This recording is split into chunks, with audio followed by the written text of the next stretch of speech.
Greetings, and welcome to When the Moment Chooses You. I am your host, Coach Charlene, and oh my goodness, I got Mr. Carter Todd with me today. Welcome to the show, Carter. Good morning. Good morning. I'm so excited that you're here. I'd like to start out just kind of giving a little bit of context of really how this whole dream came into being, because literally I did this as a heart project. And I think it was in 2021 when I actually started it, but it really was inspired from 2020 and the unfortunate, death of George Floyd. That's when I kind of found my voice, and I recognized that there are some moments that call us into them to disrupt, to challenge, to enhance, whatever it is.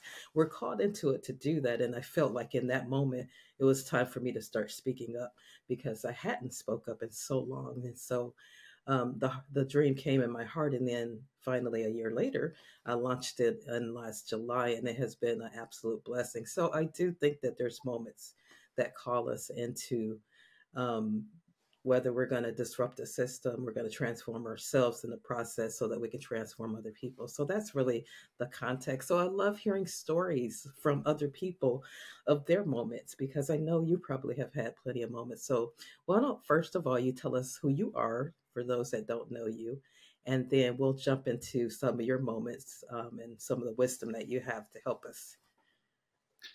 Well, thank you for that background, Charlene, and for having the courage to step out.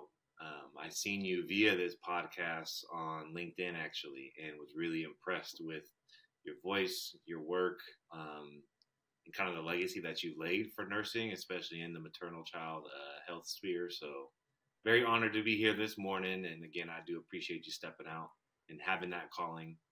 For myself, my name's Carter Todd. I'm a nurse by trade. I say I'm a nurse manager now because I'm not the one actually doing the thing, but supporting an amazing team of float pool nurses, PIC team, transport nurses. We also have our wound care nurses. So I have about 160 direct reports currently. I've been very fortunate in the nursing sphere. I jumped into nursing after playing college sports.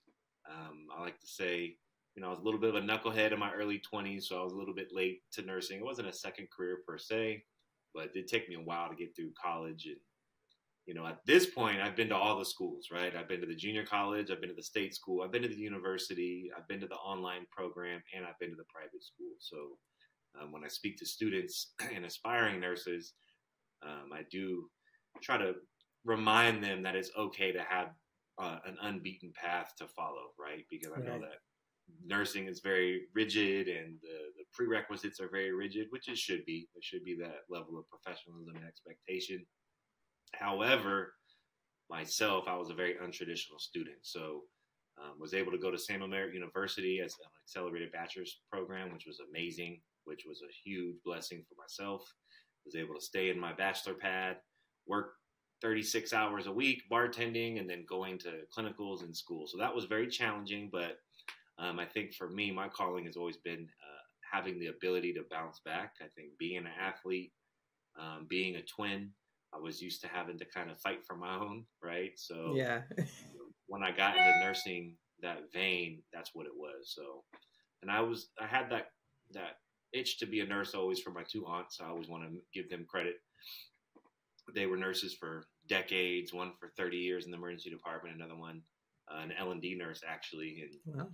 you all are special. You all are definitely special because she is, to this day, she still treats me just like one of her new moms, and she's amazing. And she treats my kids that way. So it's definitely who she is as a person. But back to finishing at Samuel Merritt University, got into a new grad program here in the pediatric ICU. So I cut my teeth there for 5 years, and that was absolutely incredible. And really, I was even more inspired by nursing once being in the peds ICU there because, wow, I was at UC Davis, which is the big magnet hospital here in Sacramento, and I was working with real life superstars. And it was really cool to see that in person, a level of nursing, a level of professionalism, and then getting to really see a miracle, whatever you believe, whatever your background, just seeing some things that the textbook didn't prepare us for was really awesome to be a part of. So after doing that, um, people keep pushing me into leadership. So I not necessarily like I wanted to be the one in the suit or the one managing, but my path has taken me there with education, which we can talk about, and opportunities. So now I'm a nurse manager. I've been doing that for a while. And then I'm sure we'll talk about all my other extracurricular activities. Yes. But that's me as a nurse, as on this journey. Yeah, that is pretty amazing. Now, I was going to ask you. I'm so glad you shared that because I was wondering how did you go into nursing? So you say your two aunts really Mm. inspire you, and that's really what did it for you, right? Yeah, and I knew no men who were nurses. I Right. didn't know a man who was a nurse until I started volunteering. So a plug for any aspiring student who may be listening or watching, always volunteer because you don't want to be like those two people on my nursing program that went all the way down the path and then the second week of clinical said, nope, this ain't for me. Wow. So I seen men nursing as a volunteer for the first time. So I was 22. So my role models were a little bit different. And then people of color, not as many, right? I'm from the Central Valley of California, not as diverse as Sacramento or some of the other areas in California. So once I got into nursing school, I was a one of only. There was only a couple of us, but I do want to shout out National Black Nurses Association because during that journey at nursing school, there was a one lunch, like a sponsored lunch, where they had a guest speaker. So me and the one other person went. Right, everyone else went off campus, and it was the Bay Area Black Nurses Association president who came to speak to us about MBNA, Hmm. and that sold me, and that got me into the organization on that time. Um, so yeah, that was also that vein getting started there very early for me. So I've been very fortunate, honestly, when it comes to having those opportunities and those doors. I know that I have the good fortune of being able to see when I'm in having those opportunities as well and walk through it, but they definitely have happened for me in nursing. So that's how I know I'm more living out my purpose. Yeah, absolutely. I really love how, like, you're so determined, and the conviction that you have for nursing is pretty amazing. So I'm wondering, however, since you were, for instance, the only one, like you were the only one in the nursing Mm. program, or two of you Two, guys. two out Yeah. of 40. Okay, wow. Yeah. I went to another university. It was three of us out of, I think it was a really huge class, like 150 or Wow. something like that. So that's what I love what you said is how they actually had the person come in to speak. Was it the president of the NBA? It was the president of the Bay Area chapter, The Bay Greg Area. Woods. Greg Woods. Okay, awesome. Yeah, that's pretty awesome. And I absolutely have just been introduced. Now, I had heard about the Black Nurses Association, but I was so busy, I didn't slow down to pay attention to Sure. what it was. And it was really something that I needed for my professional growth and things like that. So I'm so glad to be a part of it now. But I missed many years, but I'm going to make up for those years that I missed. So let me ask you a question about just like your trajectory of nursing. How has that been for you as far as, dealing with patients? Like, have you ever had any barriers at all as a nurse? Yeah. So, specifically in patient care, starting off in the pediatric ICU was the biggest challenge. You have to think starting off in an adult ICU for many people, you are very specialized. So, whether you be neuro, whether you be cardiac, whether you be, ortho, whatever it may be, trauma, you get kind of that bucket. Well, in the pediatric ICU, especially over there at Davis, it was all of them in one. And I had an amazing preceptor, Mary Pat Hartman, who I remember the first week she after we put a patient on ECMO as a brand new student, and my eyes were this big, and I'm in the corner, and they're pushing epi and annulating. And she walks out later that day. She's like, it's okay when your other new grad friends from other units are starting to really fly and feel good and do well, you're still going to be learning, and that's okay because there's so much to learn up here. So for me, I lean more so as a clinician on the people and the connections and the relationship. I always say, and we know this, right? There's the art of nursing and then there's the science of nursing. I know the science to be safe and be competent. I'm good at that, but I feel like I excel on the art of nursing, really being there with patients, connecting, hearing, listening, advocating, and just trying to positively impact every patient room that I have. Being in the PEDS ICU, you see some really unfortunate life situations for these young people and families as a whole, right? You're seeing the Right. accidents, the one-offs, the things that your mama tells you not to do. Well, we Hmm. see why. Don't run with that pair of scissors. We see all that stuff. So that's what I brought to the bedside, and that's I think what made me excel and what got me through it. So, and being able to ask for help, very humble in that. Say, hey, I need help setting this up, this EVD. I need help. Come double check my line. All the things that's what got me through. And I always said I was good at the bedside. Wasn't great, like I said. Some of those other nurses I worked with, they were absolutely amazing.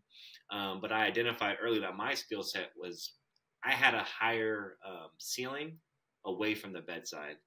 I know if I could go back, I would be fine and I could do that for a lifetime because I loved it. I was very passionate about it, but I was getting frustrated with probably how, a lot of leaders are, the system that we were working in. I didn't like that I would spend my 12 hours and it's only a couple patients where I'd see everyone else on the unit or I'd hear the problems from the nurses and I want to fix that too. Right. So I feel like my sphere of what I wanted to be doing was bigger than just my two patients that day. So that's been my trajectory. But I will always miss the bedside. I think all of us always do. Yeah. I have a running clock of how long it's been since I used the stethoscope. Uh, but I think now my skill set, my tools, and that's what I tell people now in this position that I'm in currently is I feel like I'm finally using all of my skills. Um, Not necessarily, well, it is clinical. It's more of an education, a coaching from the clinical aspect, but my other skills, the soft skills, strategic thinking, um, coaching, all of that, that's what I'm really leaning on. And that's what I'm happy to be doing. Yeah, that's awesome. Now, did you know, Carter, that you had leadership within you before you even went into the position? Like, was there anything in you telling you that, you know what, you're going to be doing this one day? I don't think so, Charlene. It's not like people to this day still ask me. They'll come and tell me my 5 year plan. You're going to be director, and then you're going to be our CNO one day, and they'll tell me, and I'm like, that I guess because I guess being an athlete, and yes, I was always a team captain, right? And I think I was a leader, just a natural born leader, but I was never the one giving the speeches, if you know what I'm saying. Right. Um, but I was definitely the guy, right? So then when you look into my friend circle, we had a pretty evenly matched friend circle when it comes to that hierarchy. But then when I got into anything nursing, anything academic, I would always be the one to respond, right? So I didn't if someone was going to get elected into a position, whether it be a class president, a class representative, a volunteer opportunity, I've always taken all those opportunities. And I think that is a very core function of a leader is the person who takes the step first, clears the path for others to follow. I think that is what has made me a leader. But it's not that I'm trying to. I don't know. I just can't not respond. Yeah. That's how I did the Ironman, right? I did the Right. Ironman last year because I responded to an email. I had no desire or plan to do it, um, but it's worked out for me, and I do enjoy that. And I know that now, as I've gotten a little bit more experience doing it, I am definitely have the ability and skill set to do it. And people look at me as that person. So I feel now an obligation, with that, with whatever privilege and gift we have to use it for the better good of everybody, right? So if Yeah. I'm able to take that first step, and if I'm able to have the ability to withstand those first couple of tough years or tough times for the greater good, then I'm obligated to keep doing that. So Yeah, that's pretty amazing, Carter. Have you, if there's some males on this podcast and they're listening and they're kind of like, I thought about I hope nursing, there maybe is. not. Yeah. What would you encourage them to do if there's any guys listening as far as going into So nursing as a profession? anyone who's not a nurse or hasn't thought about it, I would say meet a couple and just have a one-on-one real conversation with us. Because what you see on TV, what you see on Instagram is not the real deal. So have a real conversation with somebody. Anyone who's pursuing prerequisites, I would say just latch in and get a mentor and really have a conversation because we are such a small group. So, the data always flexes a little bit, but roughly women make up about, 88%. So usually like 12%, 10% of males. So that's a very small group. And then you go men of color. Oh So yeah. that's even smaller. So you're really teasing out a smallness of a smallness. So really finding your community has been huge. That's what's been helpful for me. So I had the good fortune when the president from the Bay Area Black Nurses came and spoke, it was a man, right? And that was the first black man that I had met in nursing. So boom, I had that leadership skill to meet him after and let me get your business card. And I followed up with an email. Can I get a meeting with you? What does this look like? So then when I started at UC Davis, the first month we had a meeting. Greg, I'm here. It worked out. Now let's talk about MBNA, So I would very much try to push the men in nursing to build that community, that brotherhood, because it's a small group. There's actually value in that, right? You got to play the hand you're dealt. So if there's only a couple of us, then us linked up is going to be really, really strong. And I've seen that with my own group within nursing and within MBNA. The men that we have are powerhouses, all of us, because we represent a big subsection of the population. Yeah. Yeah, that's pretty awesome. Okay, hey Carter, I'd like to get into your role in the Capital City Black Nurses Association. So can you tell us a little bit about your role and the type of things that you've been involved in? Because I'd love my audience to hear more about that. Sure. So for the first time ever, I can say I'm the immediate past president of the Capital City Black Nurses Association as of last Thursday. So shout out to Cherie Kreiner, who's our new president moving forward. I'm so proud and excited to see what she can do with our group. So Capital City Black Nurses, how much time do we have, Charlene? Oh, we have the whole day. All No. right. Um, so again, when those doors open and you got to walk through them, and my experience, and I have to tell the story as it happened. I'm sitting at home. I was in my graduate program at Betty Irene Moore School of Nursing. I've been a nurse for 2.5 years, and I get a phone call out of the blue. I pick up the phone as Dr. Eric J. Williams, who was the president at the time of National Black Nurses, building that community, right, men in nursing, and he's talking, and he said, "Hey, we should get a chapter in Sacramento. Why don't you start one?" And if you know Dr. Williams, he's really good and convincing. And that was it.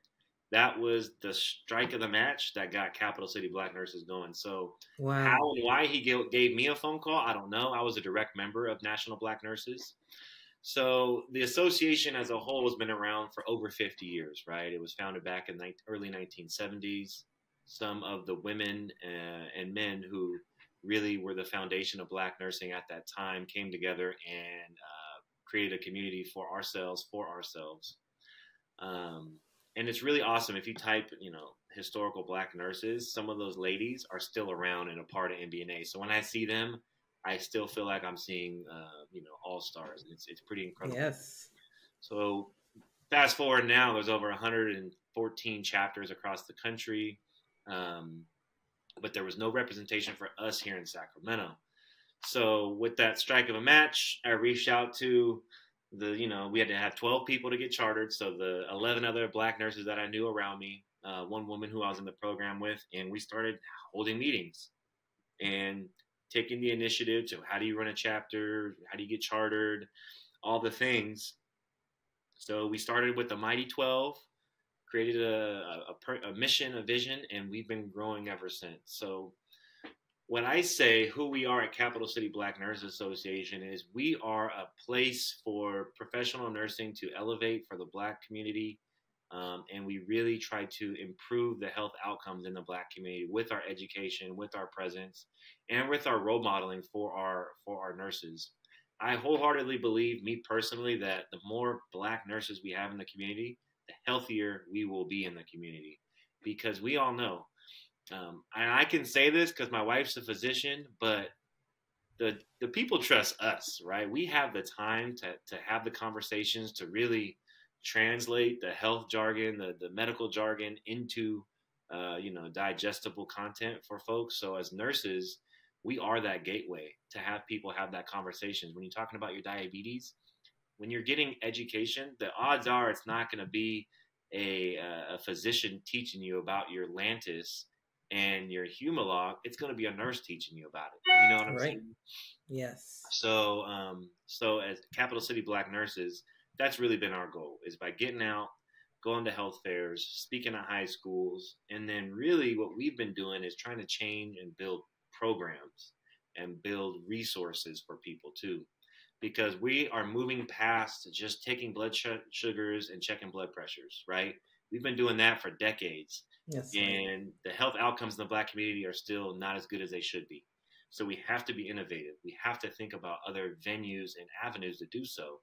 So partnership has been huge. Bringing resources and attention has been something that we've been really focused on.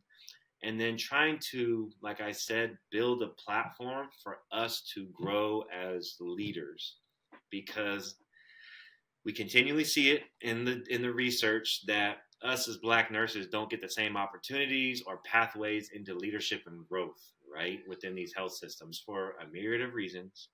So why don't we build our own structure to show that we're leaders? That's what worked for me. Where I was at, I was being told I wasn't going to get the raise or get the promotion because I wasn't ready. Okay, well then I'll go over here on the national stage and get this extra training and work in the community and build something from scratch. That's leadership too, and other people will notice that. So that's what worked for me. And for anyone who's in their position who might be frustrated or looking for that opportunity for growth, it's a great place to do it. Yeah, that's awesome. I was on a call, I think it was last year, and I heard Martha Dawson. Yep.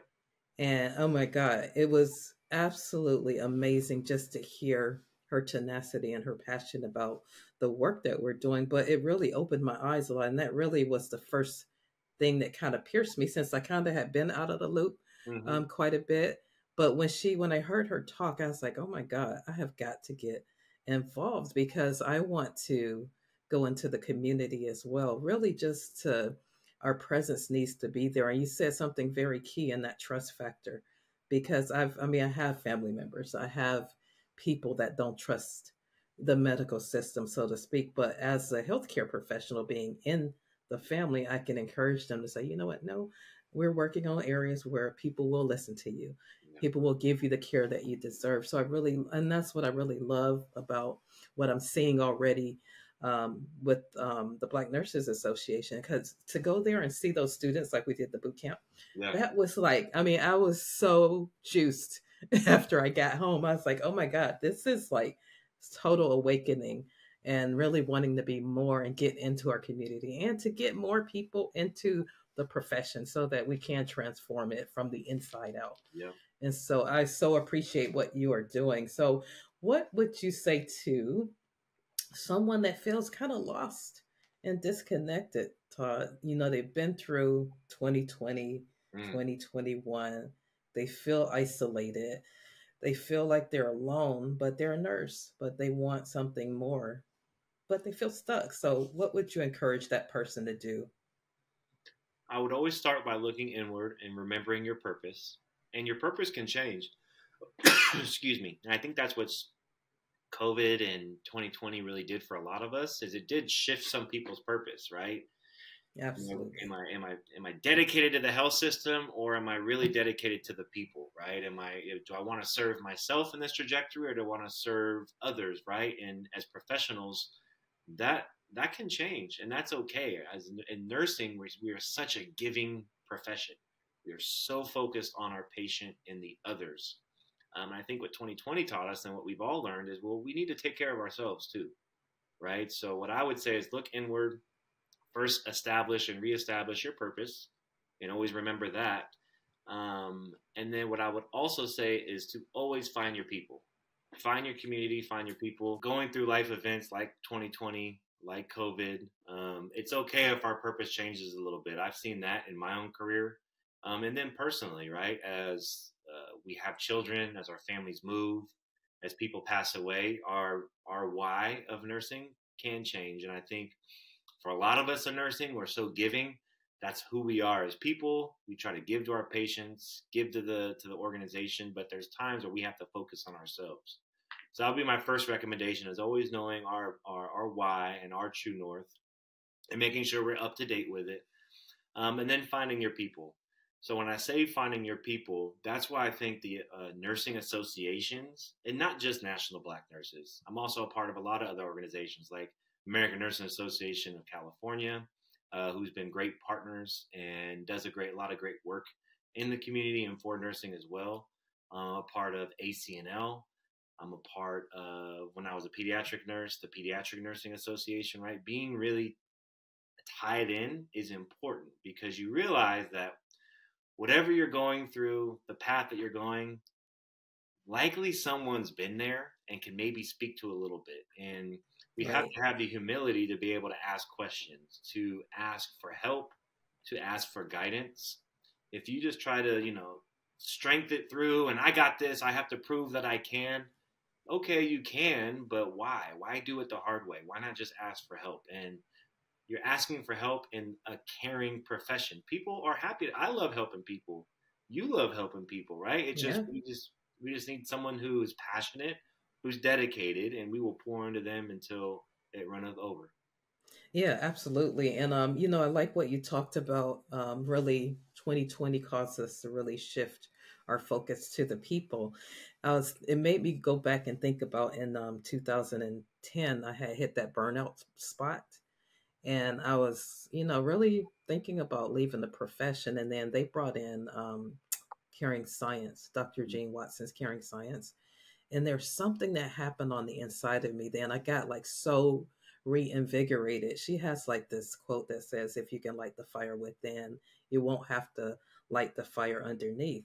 And it just really stuck with me for some reason. And that little wick was lit. And then I like literally became a trailblazer with Caring Science, and I became a Caritas coach and a heart math trainer. All of these different things that I was getting was helping me to actually prepare for 2020. I recognized, because that's when we were really struggling as an organization, as a people, as a profession. And so encouraging people to hang in there and to fortify themselves and to do certain things to help out was like, that's when like my aha light bulb went on. I was like, okay, this is who I am now. So my shift, Yeah. and from being a leader to actually stepping back and looking at visionary perspective, that okay, my people need something extra that we're not giving them right now.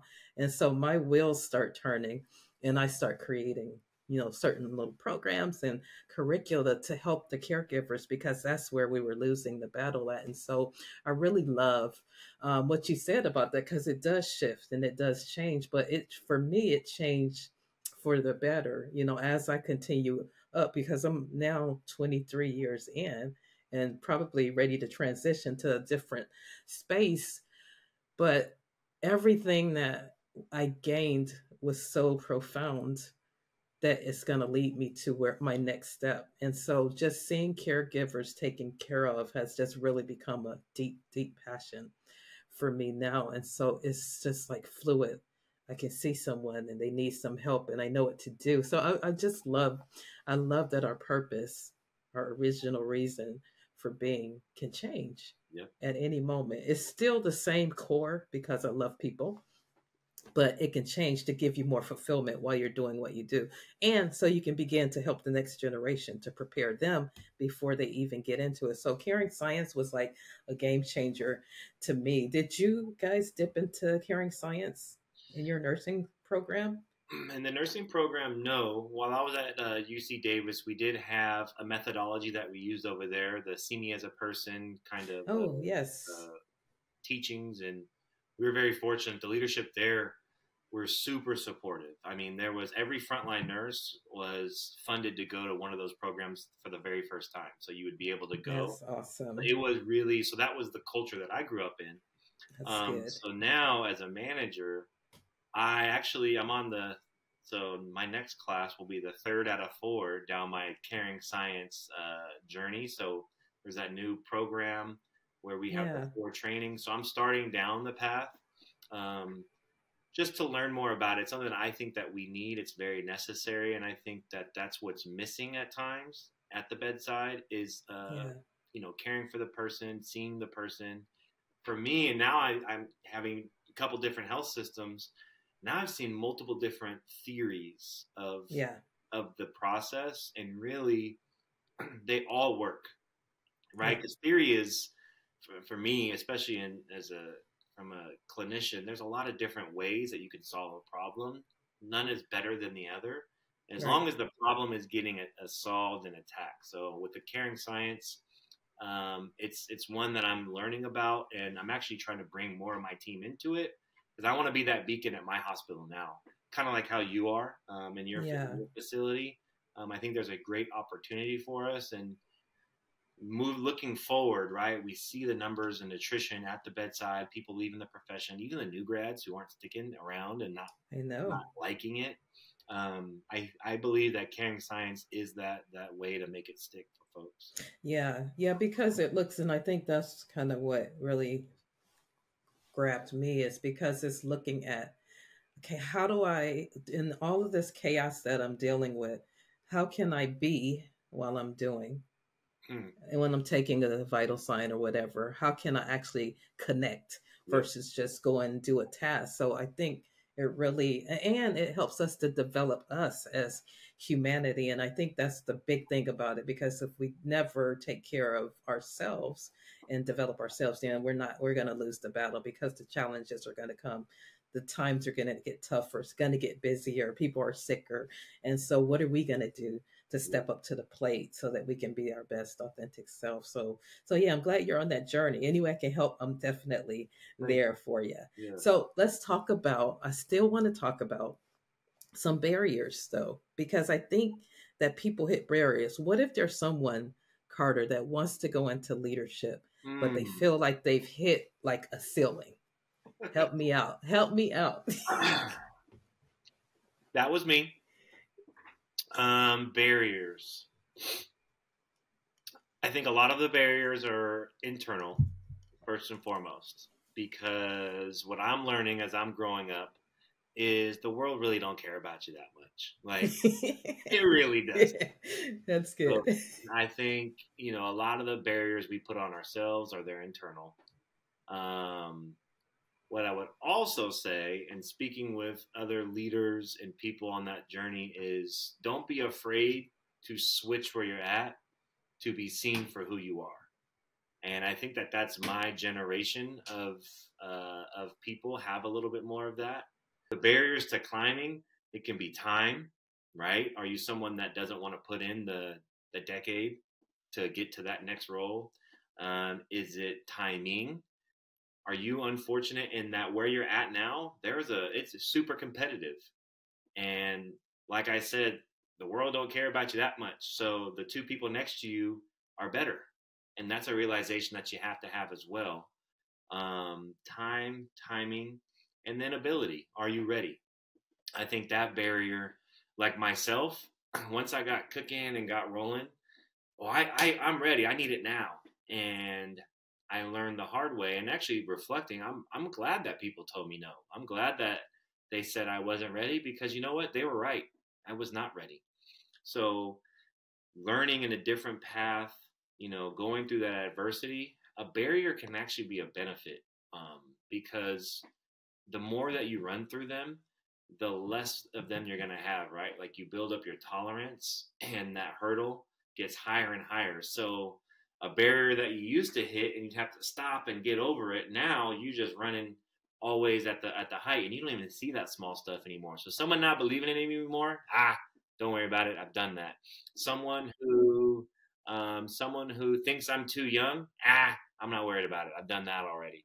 Someone who doesn't believe in, caring science, DEI, any of the buckets that I seem to believe in, and I've dealt with that already, right? So I don't view barriers as a big of an issue anymore as I used to, because by really focusing on them, then you're breathing life into it as well, right? So Exactly.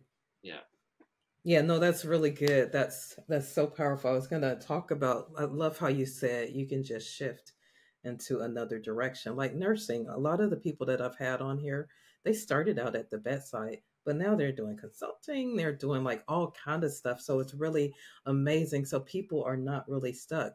There's that quote that I always share with everyone. You don't die when your heart stops beating. You die when your heartbeats have no meaning. So mm, if you feel like you're losing meaning in your heartbeats, then it's time for you to do what you said, Todd. It's time for me to look within. I had to do that myself when I start hitting that point. I was like, okay, why am I losing the meaning in my heartbeats? And that's about me. I have to look at that. I can keep doing what I'm doing, going in the rat race, but I can also say, you know what, something's not right. Let me pause for a minute and find out what that is. And then, or like move toward that thing that's pulling you. I like to say, move toward the whispers in your heart. yep, And I don't know if that's because I'm like 50, almost 58, that I'm trying to do like everything totally meaningful, but whatever it is, I'm actually loving it because knowing really your superpower and where you're going to make a bigger impact. And yeah, that's one of the things that I really love that in my career. I mean, I've been in nursing for over 30 years now, but as I, get ready to go to the exit part of nursing, it just makes me more aware that, oh my God, there's still so much work to do right. that you can do. So if you are frustrated, if you are stuck, there is a place for you to still go and still have an amazing time. So I love that you said that because I think sometimes people need to hear that. They feel like they're stuck, Yeah, you you know? gotta have the courage, and I think that you can grow courage, right? Some people are Yeah. can do it. You go to the playground, there's always a kid jumping off the top monkey bar, right? Yeah. But you build courage by practicing it and having those little micro situations where you speak up. You speak up at a Yes. staff meeting, or you advocate, or you have that conversation with your manager or your boss, or you get the business license, right? You have to practice having courage. So when a big decision comes about switching your path, switching your practice, right? I went from peds ICU to adult. Didn't know anything about adults, but I had the courage. I said, no, this is a part of the journey, and I am capable of doing that. And that only came because I had been practicing smaller, courageous steps throughout the journey. Yeah, that's pretty awesome. Okay, I'm gonna I can talk to you all day, but we won't because we need to stop. But I do want you to kind of give us three golden nuggets for some type of wisdom. So what's Carter's top three? Yeah, It can be something to encourage people with or whatever you feel your heart wants to put out there for the people. sure. Well, I'm going to give it to you off the cuff. So thank you for the question. I'm going to first go with what we just talked about because it is one that has really served me well to knock me into place. Is the world don't care about you that much. And I know it's kind of cold, but the takeaway from that is that we create a lot of our own adversity internally when it really doesn't have to be that hard. So that would be number one. With number two, it's one that I say every single day to my children. It's something that I try to grow within myself and that I've seen is with time, you can do anything. So when my kids say can't, I follow up with, you just can't yet, or you haven't been able to yet. So with time, you can do anything. You can aspire to become anyone you want. You can accomplish whatever you can. And then my third one, so what do I have? Time, the world ain't that big enough, and bring others with you. I think that is a double. It's a mutually beneficial idea. Bringing others with you, you serve, and I believe when you serve, you get back tenfold whatever you get put in, and then you bring a team with you to bring up your own initiative. So you create a Yes. network around you. So it makes total sense. That's been helpful for me. If I just tried to go at it myself, yeah, I probably could succeed, but A, I wouldn't be fulfilled, and B, it'd be hard because I'd have to do all the work myself. versus Yeah. bringing others with you.